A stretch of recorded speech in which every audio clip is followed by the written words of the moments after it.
Good afternoon, brothers and sisters. Welcome to our celebration of the Holy Sacrifice of the Mass. Today is the Feast of the Santo Niño. Our presiders, Reverend Father Jerome Siciliano, Rector of the EDSA Shrine. Please stand.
In the name of the Father, and of the Son, and of the Holy Spirit. Amen. The grace of our Lord Jesus Christ, and the love of God, and the communion of the Holy Spirit be with you all. And with your spirit. Today is the feast of the Santo Niño. Coming together as God's family, let us ask the Lord's forgiveness, that we may be worthy to celebrate the sacred mysteries. Lord Jesus, your kingdom is universal and forever peaceful. Lord, have mercy. Lord, have mercy. Lord Jesus, you came to share the frailty of our human nature. Christ, have mercy. Christ, have mercy. Lord Jesus, you want the children and youth to come close to you. Lord, have mercy. Lord, have mercy. May Almighty God have mercy on us, forgive us our sins, and bring us to life everlasting. Amen.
You take away the sins of the world, have mercy on us. You take away the sins of the world, receive our prayer. You are seated at the right hand of the Father, have mercy on us. For you alone are the Holy One, you alone are the Lord, you alone are the Most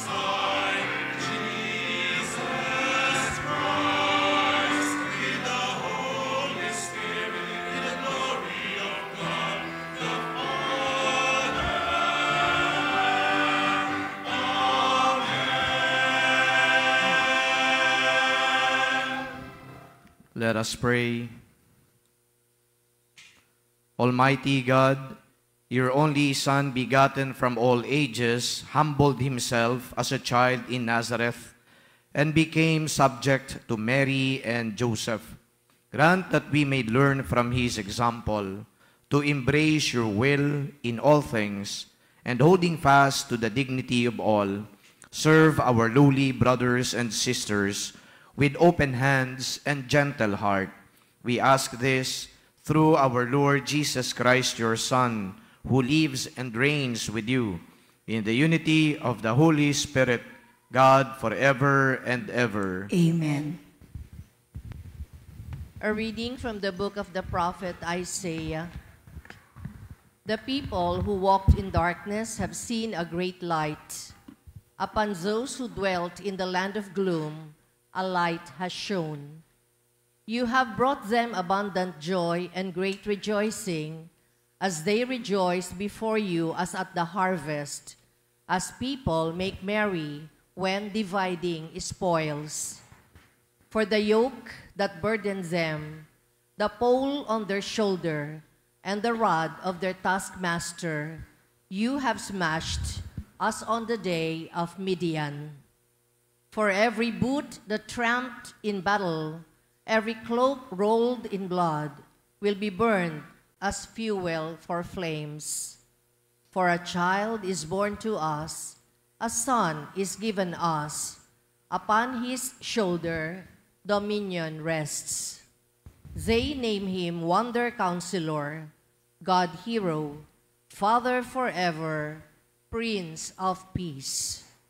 His dominion is vast and forever peaceful, from David's throne and over his kingdom, which he confirms and sustains by judgment and justice, both now and forever.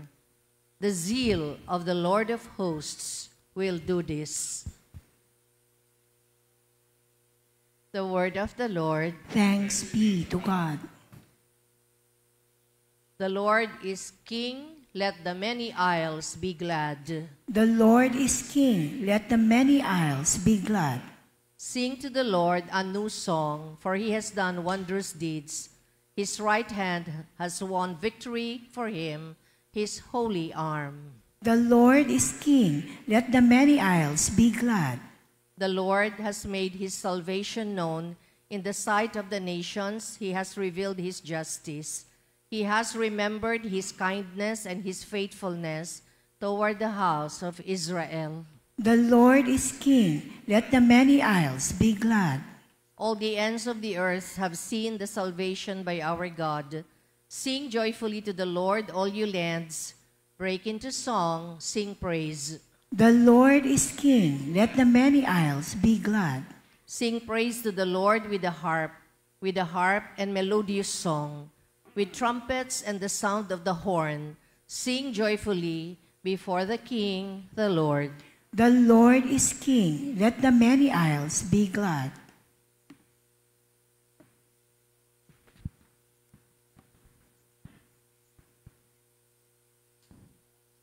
A reading from the letter of St. Paul to the Ephesians. Blessed be the God and Father of our Lord Jesus Christ, who has blessed us in Christ with every spiritual blessing in the heavens, as he chose us in him before the foundation of the world, to be holy and without blemish before him. In love he destined us for adoption to himself through Jesus Christ, in accord with the favor of his will, for the praise of the glory of his grace that he granted us in the Beloved. Therefore, I, too, hearing of your faith in the Lord Jesus and of your love for all the holy ones, do not cease giving thanks for you, remembering you in my prayers, that the God of our Lord Jesus Christ, the Father of glory, may give you a spirit of wisdom and revelation, resulting in knowledge of him. May the eyes of your hearts be enlightened, that you may know what is the hope that belongs to his call, what are the riches of glory in his inheritance among the holy ones. The word of the Lord. Thanks be to God.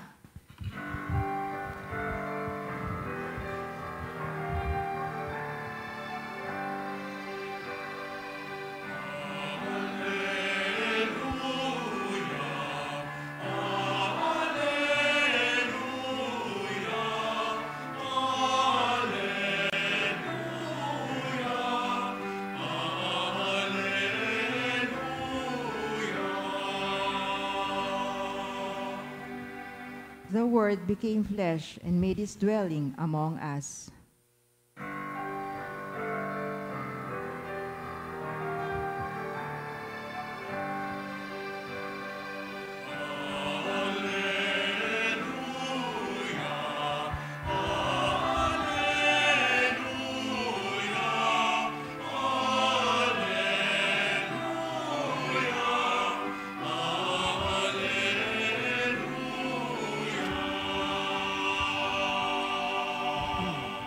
The Lord be with you. And with your A spirit. reading from the Holy Gospel according to St. Luke. Glory to you, O Lord. Each year, Jesus' parents went to Jerusalem for the feast of Passover, and when he was 12 years old, they went up according to festival custom. After they had completed each day as they were returning, the boy Jesus remained behind in Jerusalem, but his parents did not know it. Thinking that he was in the caravan, they journeyed for a day and looked for him among their relatives and acquaintances. But not finding him, they returned to Jerusalem to look for him. After 3 days, they found him in the temple, sitting in the midst of the teachers, listening to them and asking them questions. And all who heard him were astounded at his understanding and his answers. When his parents saw him, they were astonished, and his mother said to him, "Son, why have you done this to us? Your father and I have been looking for you with great anxiety." And he said to them, "Why were you looking for me? Did you not know that I must be in my father's house?" But they did not understand what he said to them. He went down with them and came to Nazareth and was obedient to them. And his mother kept all these things in her heart. And Jesus advanced in wisdom and age and favor before God and man. The good news of our salvation.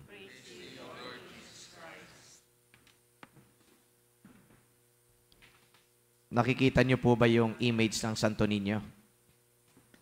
Kita niyo naman ho yung kanyang kasuotan, ano ho? Yung panlabas ho niya ay, of course, kulay pula, yung cape, no? Tapos yung loob niya ay kulay puti. Okay. Meron pong interpretation yan. Yung kulay puti, yan din po ang makikita ninyo, yung Santo Niño dyan po sa Cebu. Yan po ay isang uniforme ng military officer. Yun naman pong cape niya ay pagpapakita na siya ay isang hari. Okay? And then of course, makikita nyo rin ho, may globus o globe. No, ibig sabihin niya, yung kanyang paghahari ay hindi lamang dito sa Cebu, kaya Pilipinas. Ang paghahari ng Diyos ay paghahari sa sanlibutan. Okay? At meron din po siyang korona. So, yung kanyang korona ay pagpapakita nga na siya ay kinikilalang hari ng sanlibutan. Okay? Ngayon po, ito ay maaring hindi ninyo masyadong napapansin o masyadong alam sa tradisyon po ng prosesyon ng Santo Niño doon sa Cebu. Kapag tinanggal na ho sa Basilica del Minore yung image ng Santo Niño na ipoprosesyon nga, meron pa hong isang image na saka naman ho ay ipapasok doon sa simbahan. Ang sabi ho ng mga nakakaalam, yun daw pong image ng Santo Niño na pinoprosesyon, yun daw po ay imahe ng isang general. Parang siya yung pinakamataas na opisyal ng militar. Kaya makikita niyo yung kulay puti na kanyang kasuotan. Ngayon, nung inilabas na yung image na yan dahil nga ipoprosesyon, dapat merong papalit na isa pa. Pero mas mababa yung ranggo. Kung general ho, yung ipinrosisyon, second in command ang papasok naman doon sa simbahan. Ano ho yung kanilang pagpapaliwanag dito?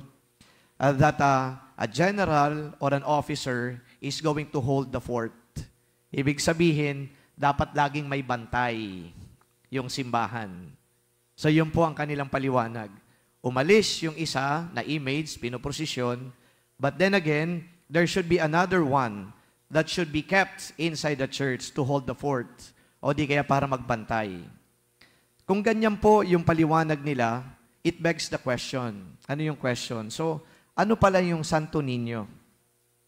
Is he a child warrior or a military officer? Is he a child conqueror?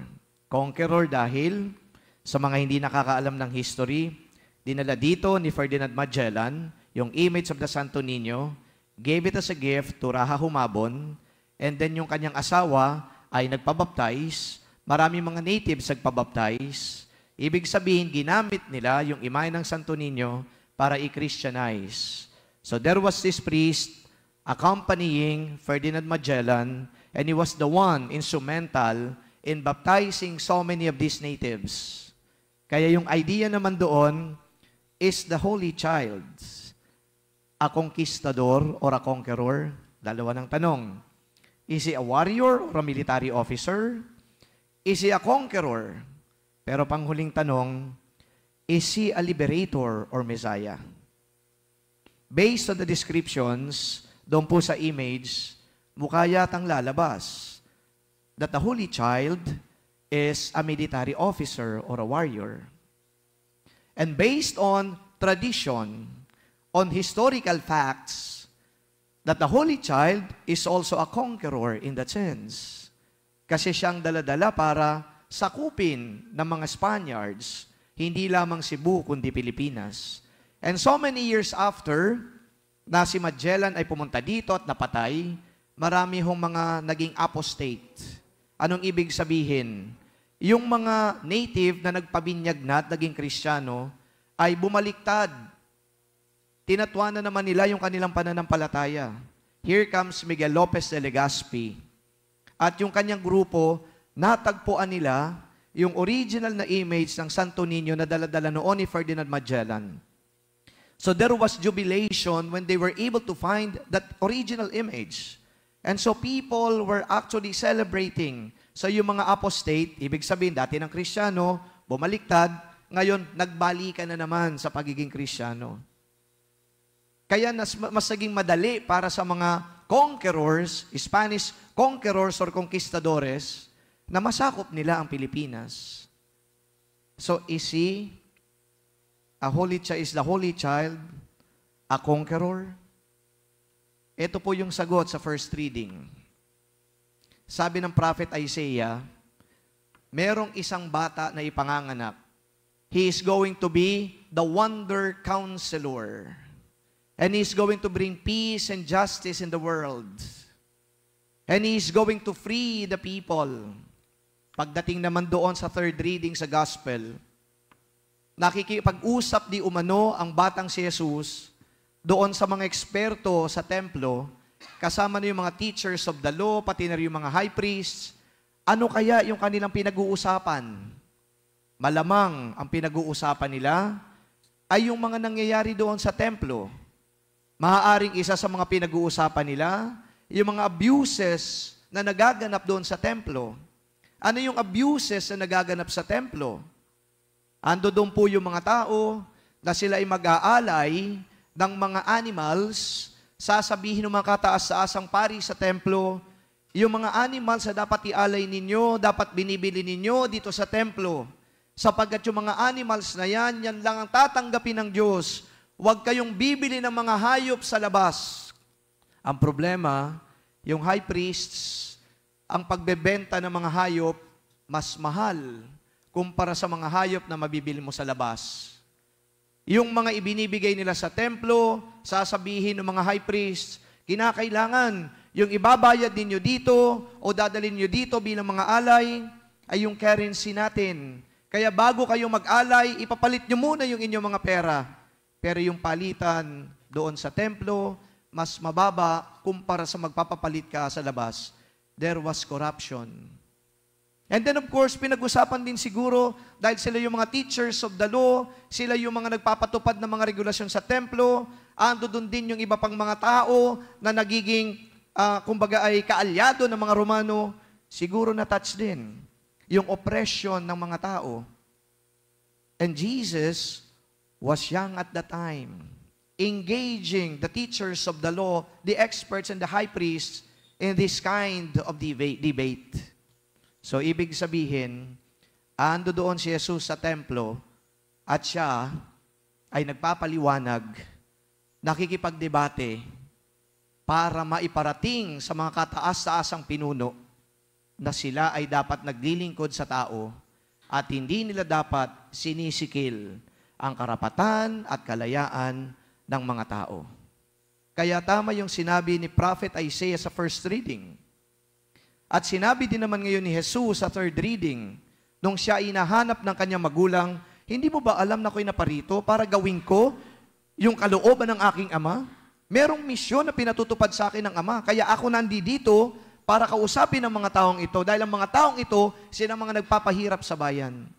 So, ibig sabihin, Christ may not be a conqueror, Christ may not be a military official or officer or a warrior, but Christ is a liberator, freeing the people from oppression, freeing the people from the clutches of corruption, freeing the people because they don't have liberty.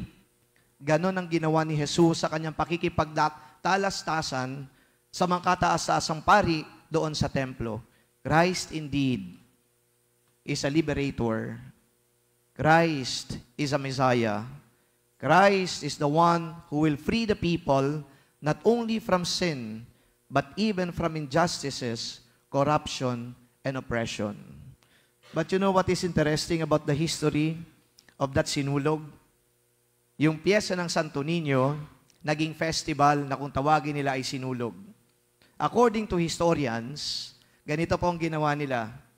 At the time that it was instituted, ginawang festival, that is to mask, itago yung mga nangyayari noon sa ating lipunan. At anong nangyayari noon sa ating lipunan? Matindi yung corruption, ando doon ang pagpatay ng walang humpay, ando doon na napakahirap ng mga tao, wala silang trabaho, sinisikil ang kalayaan. And according to some historians, this was instituted at the height of the martial rule. That is to mask the poverty, the corruption, the injustices, oppression happening in our country at that time. Anong ibig sabihin ng tumask? Para masanitize yung mga tao, mag-enjoy na lang tayo sa ating buhay. What is the point?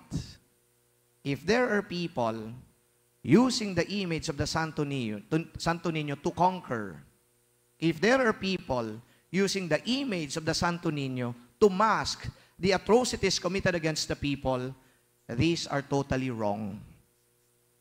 And so I'd like you to go back to the description of the prophet Isaiah in the first reading, that the Holy Child is a powerful liberator and asking, He is here to serve the people, to free the people from poverty, to free the people from oppression.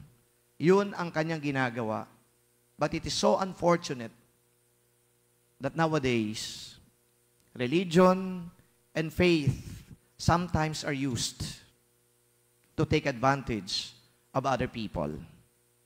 Kung meron man ho na isang piyesta o isang imahen o isang debosyon dito sa Pilipinas na nag-i-intertwine ang politika, social activities or whatever, secular activities, ang image ng Santo Niño, doon po natin nakikita.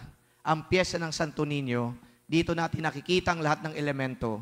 Faith, religion, secularism, politics, government, andiyan dyan ho, sama-sama. But now that we are celebrating this feast, let us give this feast its rightful recognition.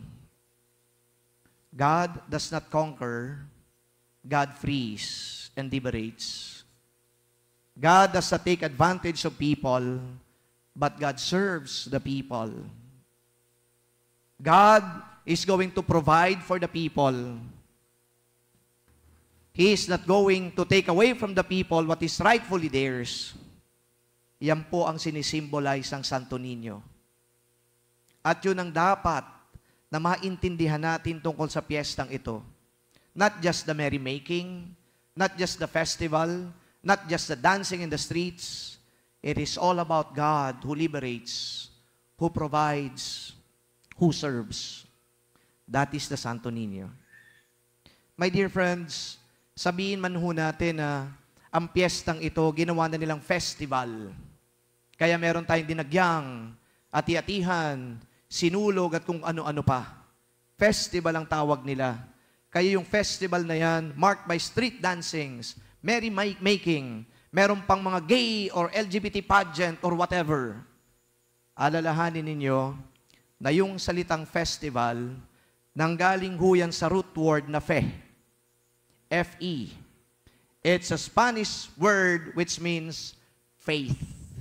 And so therefore, the organizers of these festivities should always remember that when we celebrate this feast, or any feast for that matter, any festival for that matter, it is always a celebration of the faith of the people. And so you should not be caught up in all the merrymaking activities that the organizers do for us.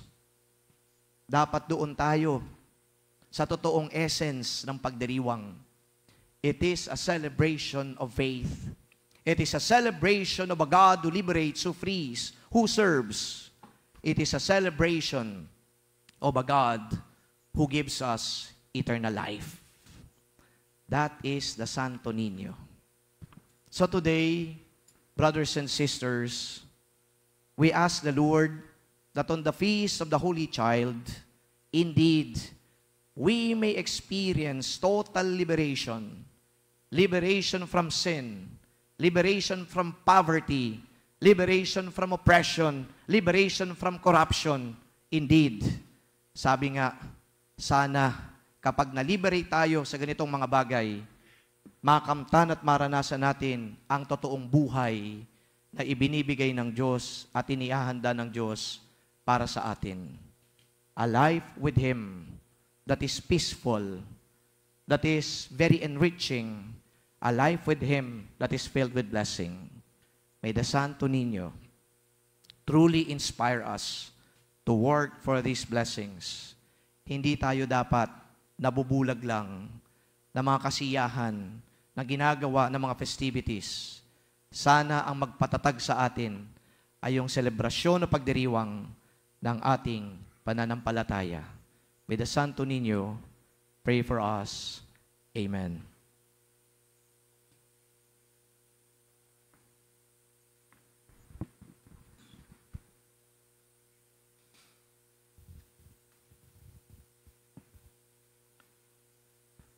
We now profess our faith. I believe in God, Father Almighty, Creator of heaven and earth. I believe in Jesus Christ, His only Son, our Lord. He was conceived by the Holy Spirit and born of the Virgin Mary. He suffered under Pontius Pilate, was crucified, died, and was buried. He descended into the dead. On the third day he rose again. He ascended into heaven and is seated at the right hand of the Father. He will come again to judge the living and the dead. I believe in the Holy Spirit, the Holy Catholic Church, the forgiveness of sins, the resurrection of the body, and life everlasting. Amen. Amen. As we honor the Santo Niño and are reminded of Jesus, the role model in the life of the young, let us turn our attention to our children and youth and pray for all their needs, saying, Lord, graciously hear our prayer. Lord, graciously hear our prayer. That the whole Church, under the leadership of the Holy Father, our bishop and priests, may show a special practical love for our children and youth. Let us pray. Lord, graciously hear our prayer. That the children and youth of our nation may grow in dedication, honesty, and purity, treasuring and practicing authentic Filipino values. Let us pray. Lord, graciously hear our prayer. Let all the devotees of the Santo Niño may be inspired by Jesus to grow in love of God and neighbor. Let us pray. Lord, graciously hear our prayer. Let all teachers and the media practitioners may help our children imbibe authentic values and motivate them to live by such principles. Let us pray. Lord, graciously hear our prayer. Let all Catholic parents may care for their children as Mary and Joseph cared for Jesus, and form them as upright citizens and zealous members of the Church. Let us pray. Lord, graciously hear our prayer. That all of us, like the child Jesus in today's Gospel, may grow in our faith by learning the Word of God and applying its message in our life. Let us pray. Lord, graciously hear our prayer. Let us pray in silence for personal intentions. Let us also pray for the intentions offered in this Mass: healing, eternal repose of those who died, thanksgiving, safe travel, we pray. Lord, graciously hear our prayer. Lord, grant us a dedicated concern for the children and the youth of today. May we work for their welfare and protection for love of you, who live and care forever and ever. Amen.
Pray, sisters and brothers, that my sacrifice and yours be made acceptable to God, the Almighty Father. May the Lord accept the sacrifice at your hands for the praise and glory of his name, for our good and the good of all his holy church.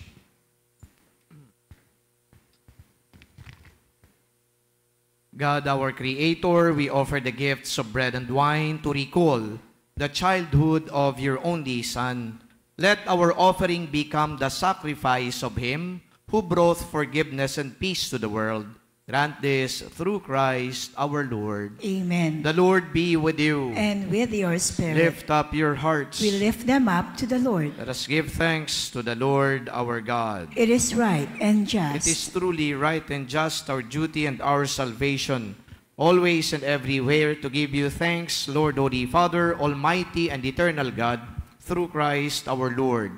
For on the feast of this awe-filled mystery, though the invisible in his own divine nature, he has appeared visibly in ours, and begotten before all ages, he has begun to exist in time, so that, raising up in himself all that was cast down, he might restore unity to all creation and call straying humanity back to the heavenly kingdom. And so with all the angels, we praise you, and as in joyful celebration, we acclaim.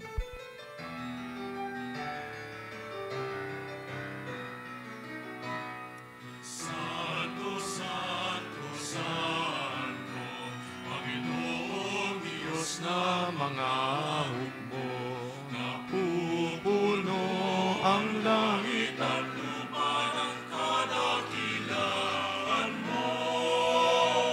Hosana sa kaitaasan,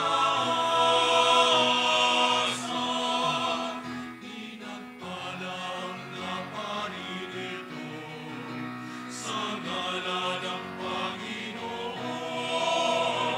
Hosana sa kaitaasan.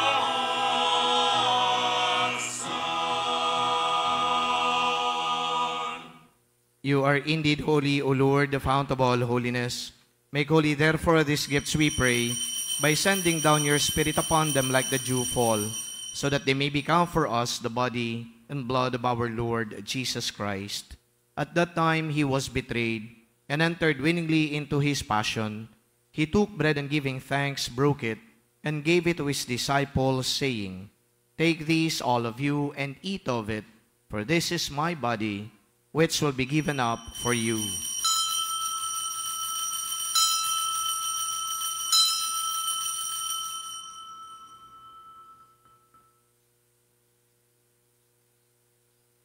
In a similar way, when supper was ended, he took the chalice, and once more giving thanks, he gave it to his disciples, saying, Take this, all of you, and drink from it, for this is the chalice of my blood, the blood of the new and eternal covenant, which will be poured out for you and for many for the forgiveness of sins.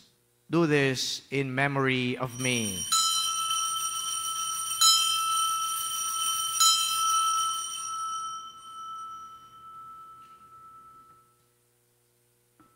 The mystery of faith. Aming ipinahayag na namatay ang iyong anak, nabuhay bilang Mesiyas at magbabalik sa wakas para mahayag sa lahat. Therefore, as we celebrate the memorial of his death and resurrection, we offer you, Lord, the bread of life and the chalice of salvation, giving thanks that you have held us worthy to be in your presence and minister to you. Humbly we pray that partaking of the body and blood of Christ, we may be gathered into one by the Holy Spirit. Remember, Lord, your church is spread throughout the world, and bring her to the fullness of charity, together with Francis our Pope, Jose our Bishop, and all the clergy. Remember your servants, Jean and Antonio, whom you have called from this world to yourself. Grant that they who are united with your Son in a death like his may also be one with him in his resurrection. Remember also our brothers and sisters who have fallen asleep in the hope of the resurrection, and all who have died in your mercy, especially Christina, Leslie, Elsie, Raul De Novo, Mercia, Erlinda, Rafael Nicolas, Amando, Constancia, Asuncion, Beata Rosita, Glicerio Sr., and all the poor souls in purgatory. Welcome them into the light of your face.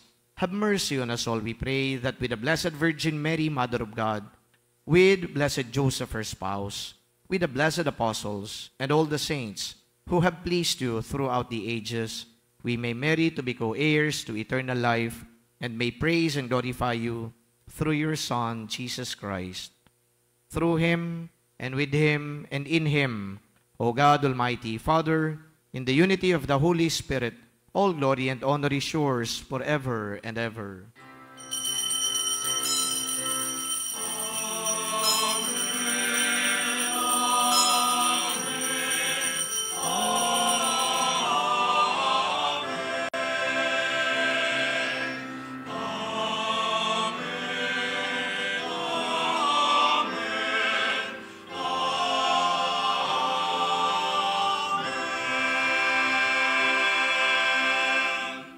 Jesus taught us to call God our Father, and so we have the courage to pray.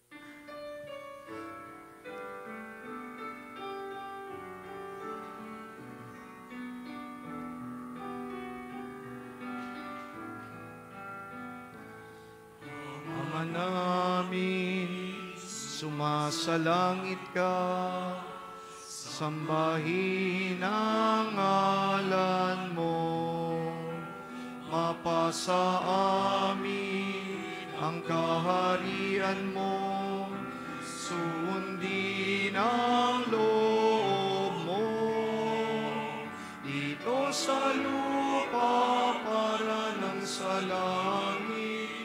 Bigyan mo kami ngayon ng aming kakanin sa araw-araw at patawarin mo kami sa aming mga sala para ng pagpapatawad namin sa nagkakasala sa amin, at huwag mo kami paintulot sa tukso, at iadya mo kami sa lahat ng masama. Deliver us, Lord, we pray, from every evil. Graciously grant peace in our days, that by the help of your mercy, we may be always free from sin and safe from all distress as we await the blessed hope and the coming of our Savior, Jesus Christ. Sapagkat sa iyo ang kaharian, kapangyarihan at kapurihan, ngayon at magpakailanman. Ngayon at magpakailanman. Lord Jesus Christ, who said to your apostles and to all of us gathered here today, peace I leave you, my peace I give you. Look not on our sins, but on the faith of your church, and graciously grant her peace and unity, in accordance with your will, who live and reign forever and ever. Amen. The peace of the Lord be always with you. And with your We spirit. share now with one another the peace of Christ. Peace be with you all.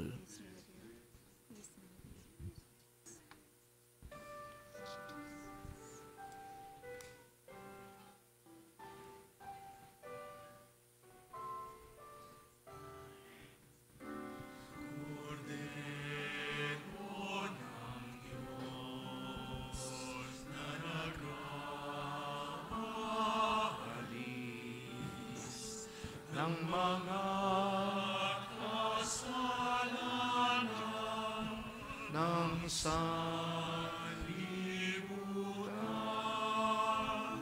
maawa ka sa amin, maawa ka sa amin. Kordero ng Diyos na naghahalis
Behold the Lamb of God who takes away the sins of the world.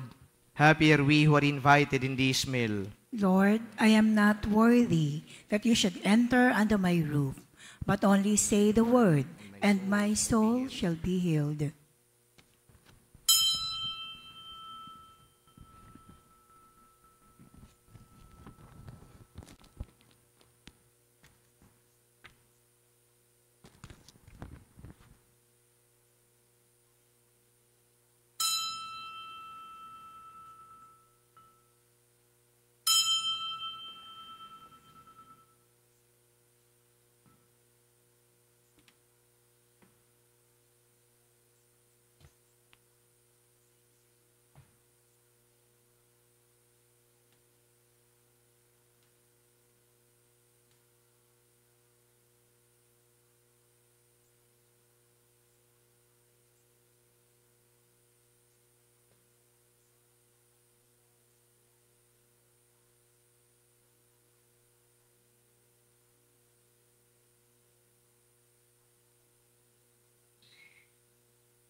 Let us pray.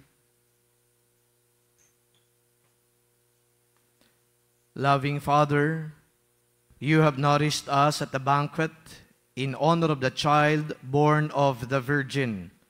We pray that we may advance in wisdom and grow daily in faith and works of love, so that we may find favor in your sight. Grant this through Christ our Lord. Amen. Please kneel for prayer for peace. Lord Jesus, we come to you in our need. Create in us an awareness of the massive forces of conflict that threaten our world today, and grant us a sense of urgency to activate the forces of goodness, of justice, of love, and of peace. Where there is armed conflict, let us stretch out our arms to our brothers and sisters. Where there is abundance, let there be simple lifestyle and sharing. Where there is poverty, let there be dignified living and constant striving for just structures. Where there is selfish ambition, let there be humble service. Where there is injustice, let there be atonement. Where there is despair, let there be hope in the good news. Where there are wounds of division, let there be unity and wholeness. Help us to be committed to the building of your kingdom, not seeking to be cared for, but to care, not expecting to be served, but to place ourselves in the service of others, not aspiring to be materially secure, but to place our security in your love. Teach us your spirit, for it is only loving imitation of you, Lord, that we can discover the healing springs of life that will bring about new birth to our earth and hope for the world. Amen. Our Lady, Queen of Peace, pray for us. Please be seated for the announcements. The veil of Manapelo, bearing the holy face of Jesus, was enthroned permanently in the shrine. We invite you to gaze, venerate, and receive God's abundant blessing while praying reverently in front of His holy face. We encourage you to make a pilgrimage to EDSA Shrine as one of the Jubilee churches in the Archdiocese of Manila, dedicated for the armed forces, police and security personnel, and government officials and workers. As a Jubilee Church, it was given the privilege of granting plenary indulgence to all, especially to the above-mentioned sectors who fulfill the conditions required for receiving the indulgence. For details, please check the EDSA Shrine Facebook page. Thank you.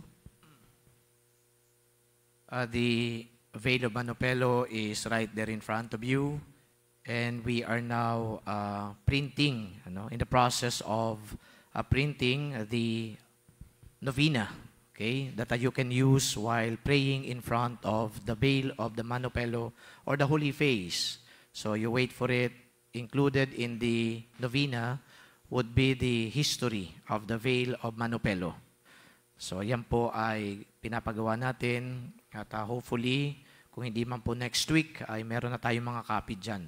Pero kapag meron na ho tayong mga copy, wag naman natin na dadalhin sa bahay. Okay? So sana ay dito kayo magdadasal kasi andi dito naman yung Holy Face. Yan. Pangalawa, we hope that by January 27, the bishops will be recognizing EDSA Shrine as a national shrine. We hope, pagdasal ninyo. Okay? I submitted the documents that are required for their consideration, and they will be meeting starting next week. Okay, next week, and hopefully at the end of the meeting of the bishops, they will be voting already for or against the declaration of EDSA Shrine as a national shrine. So ano naman ngayon kung magiging national shrine ng EDSA Shrine? Yan ang tanong ninyo. Meron bang pagkakaiba? Aside from the fact na yung rector ay mananatiling pogi pa rin. So, ang pagkakaiba lang nito ay yan po ay recognized na nationally at hindi lamang ng Archdiocese of Manila. At bilang isang national shrine, may mga pagkakataon, kahit na hindi na Jubilee year, na ito ay bibigyan ng favor o privilege para mag-grant sa inyo ng plenary indulgence. And we are blessed, dahil ngayon pong Jubilee year, EDSA Shrine was chosen to be one of the Jubilee churches na, yun nga, nagbibigay ng plenary indulgence. But after the Jubilee year, so pwede ho yun, na bigyan din pa rin tayo ng favor o kaya privilege na kahit sino man ang pupunta dito for as long as they are going to fulfill the requirements for obtaining the indulgence, magagawa po natin yon. And then of course, as a national shrine, yan ay kinikilala sa buong Pilipinas at pwede sila na pumunta dito sa iba't ibang bahagi ng Pilipinas to make a pilgrimage. And then of course, pwedeng i-conduct dito yung mga activities katulad ng ecumenical dialogue or prayers. Ganyan po, ang mga activities na pwedeng gawin dito sa National Shrine. Pero ulitin ko, you pray that the bishops may decide in our favor. So by January 27, that is a Monday, sana ho ay magbubunyi tayo. Okay, I won't be around at the time because I'd be attending the alumni homecoming of UST Central Seminary. Kaya sabi ko kay Father Edric, by noontime ng January 27, nakalabas na yan sa social media, pati na mainstream media, at kayo na lang muna mag-celebrate dito nun kung ibibigay sa atin. Okay? Siguro ho, from a scale of 1 to 10, baka 11. sabi, palakpakan naman kayo.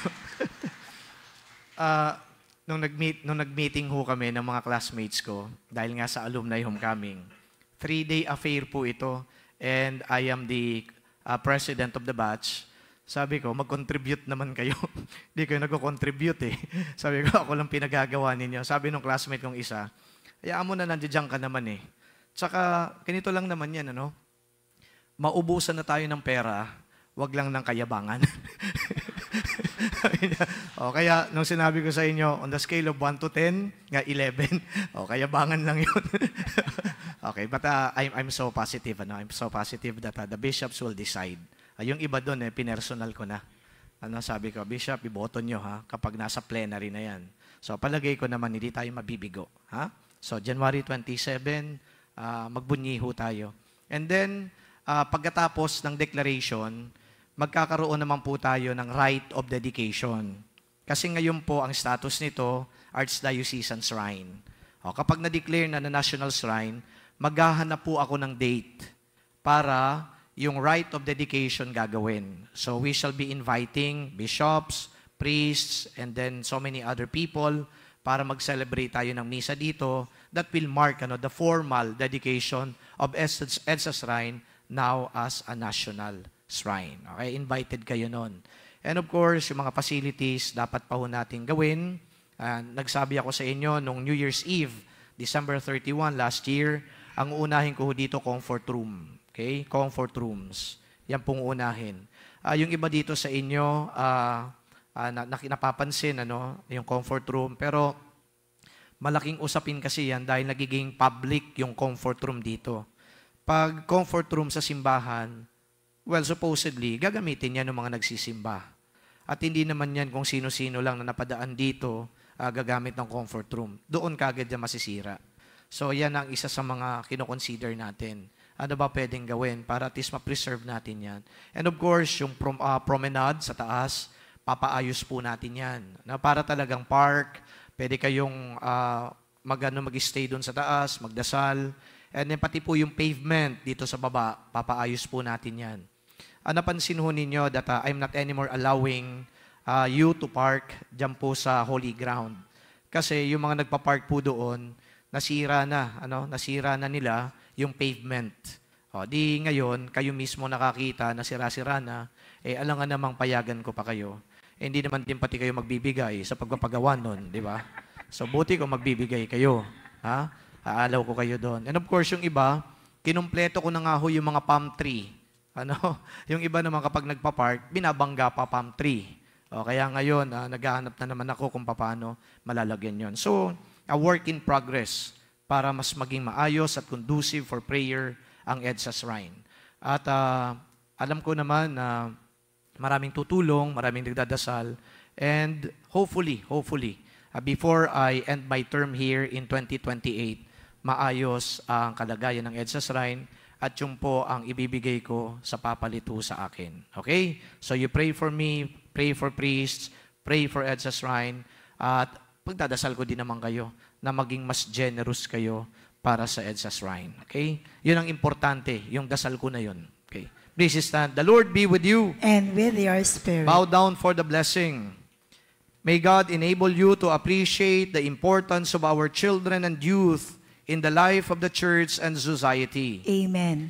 May He make you His privileged instruments in promoting the welfare and growth of the children and youth of our country. Amen. May He reward your efforts with eternal life. Amen. And may the Almighty and loving God bless you all, the Father, the Son, and the Holy Spirit. Amen. The Mass has been offered. Go in peace to love and serve the Lord. Thanks be to God. Sing forever of your love, O Lord. I will celebrate the wonder of your name. For the word that you speak